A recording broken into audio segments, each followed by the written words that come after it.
Hello नमस्कार दोस्तों, मेरा नाम आमिर है और 7 मिनट ट्रिक चैनल पर आपका हार्दिक स्वागत करता हूं। दोस्तों, जैसा कि आप लोगों को पता है कि हमारा ये चैनल आप लोगों के लिए ट्रिक्स लेकर आता है और ऐसे शॉर्ट ट्रिक्स लेकर आता है जिससे आपकी तैयारी और अच्छी हो सके। आज मैं आप लोगों के लिए लेकर आया हूं बायोलॉजी की एक ट्रिक।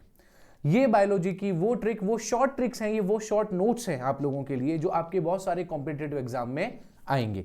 जैसा कि आप लोगों को पता है, अंतःस्रावी ग्रंथियां यानी एंडोक्राइन ग्लैंड्स आपके हर कॉम्पिटिटिव एग्जाम में बहुत इंपॉर्टेंट होती है।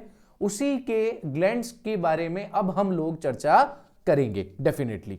इससे पहले आप मेरे नए कोर्स के साथ में जुड़ सकते हैं, जो कि एक जनरल साइंस का क्रैश कोर्स होगा, थ्योरी कोर्स होगा, और अनअकैडमी पर आपको 11 फेब से वो मिलेगा सुबह 7:30 बजे दोस्तों।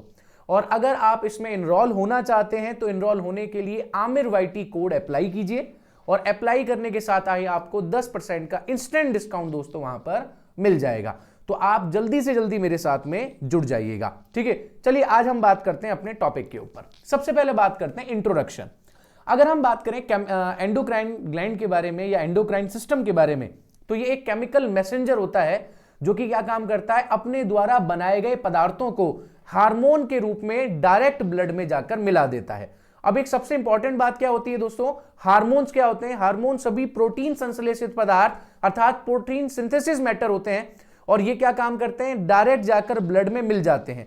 अगर हम बात करें तो इनका जो कंट्रोल सेंटर है वो कुछ हद तक हाइपोथैलेमस के हाथ में ही होता है, ठीक है। इसके अलावा अगर हम लोग बात करें एंडोक्राइन के बारे में, तो एक और इंपॉर्टेंट चीज पूछी जाती है कि द स्टडी ऑफ, देख लीजिए आप यहां से इसको थोड़ा सा देखेंगे, the study of the endocrine system and its disorder is known as a endocrinology.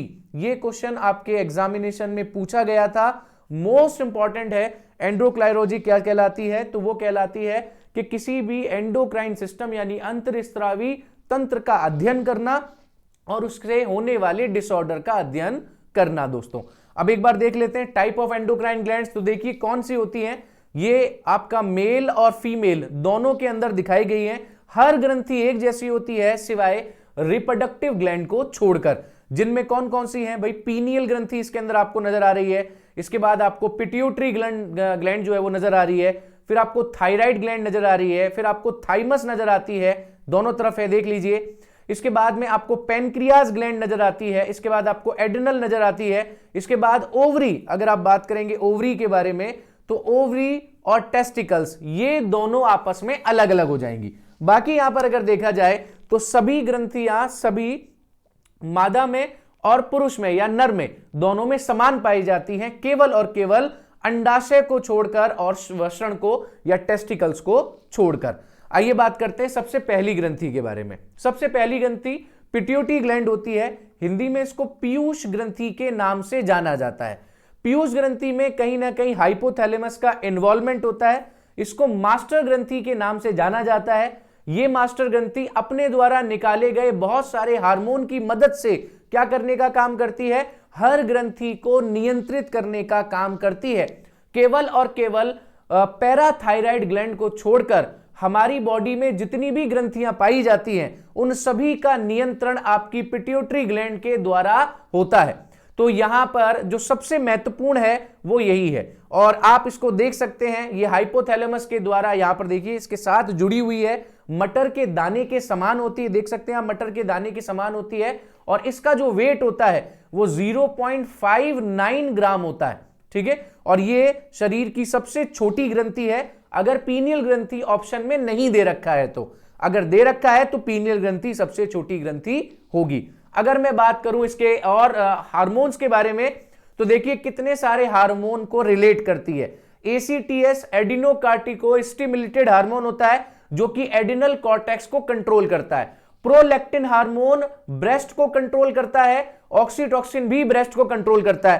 Prolactin hormone हमेशा प्रसव के बाद में जो दूध निरंतर चलता है वो प्रोलैक्टिन की वजह से होता है और प्रसव के बाद में जो पहला दूध आता है वो ऑक्सीटोसिन की वजह से आता है। ऑक्सीटोसिन का एक और काम है, गर्भाशय की दीवारों को जो है वो कम कर देता है और इसी की वजह से प्रसव पीड़ा जनरेट होती है, ठीक है। इसके बाद बात करें हम एडीएच के बारे में तो भाई एडीएच एंटी डायूरेटिक हार्मोन होता है और वो किडनी के अंदर यूरिन को छानने में मदद करता है और जो पानी वेस्ट जा रहा होता है उसको सोख लेता है, अवशोषित करता है और दोबारा रक्त में मिला देता है। गोनेडोट्रोपिक हार्मोन जो होते हैं वो आपकी टेस्टिकल और ओवरी यानी रिप्रोडक्शन के अंदर सहायक होते हैं। टीएसएच थायरोट्रोपिक स्टिमुलेटेड हार्मोन होता है जो थायराइड ग्रंथि का प्रेरण करता है।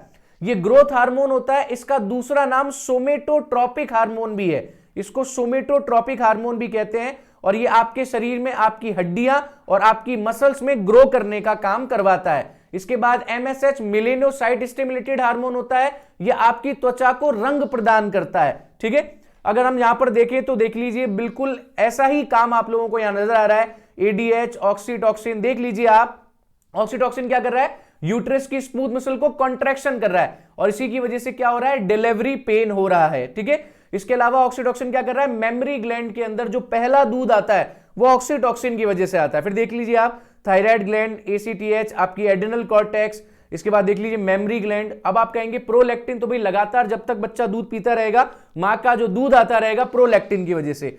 आपके स्किन में जो है वो मेलेनोसाइट्स की वजह से होता रहता है, इसको मेलेनोसाइट या मेलेनोसाइट कहते हैं। ग्रोथ हार्मोन आपको दिखाई दे गया, टेस्टिकल्स, एफएसएच, एलएच। देखो गोनेडोट्रोपिक हार्मोन के दो प्रकार होते हैं, इसको हम लोग यहां पर देख सकते हैं। आप यहां पर देख सकते हैं गोनेडोट्रोपिक, एलएच जिसको ल्यूटोनाइजिंग हार्मोन कहते हैं और ये स्टिमुलेशन प्रोडक्शन करता है सेक्स हार्मोन्स का।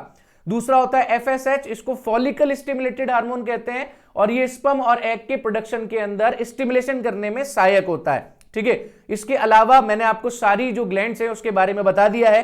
पूरा कंप्लीट ये बिहेवियर जो है वो आपके इस पूरे के पूरे पिट्यूटरी ग्लैंड यानी पीयूष ग्रंथि पर निर्भर करता है, चाहे वो एडीएच हो, चाहे वो आपका ओटी हो, चाहे वो आपका गोनेडोट्रोपिक हो या आपका टीएसएच हो या आपका पीआरएच हो, कोई भी हो, सारा का नियंत्रण यहीं पर किया जाता है। तो दोस्तों ये था हमारा छोटा सा लेक्चर एंडोक्राइन से रिलेटेड। और पढ़ने के लिए आप मेरी फ्री क्लासेस का यूज यहां पर कर सकते हैं। दोस्तों ये मेरी पेड क्लास का टाइम है, इसके अलावा रोज मिलता हूं एसएससी पर 6 बजे और 2.0 पर रात को 9 बजे। दोस्तों तो इसी के साथ मैं करता हूं इसको समाप्त। लाइक, शेयर और सब्सक्राइब करना मत भूलेगा हमारे चैनल को। चलिए इसी के साथ विदा करता हूं, नमस्कार।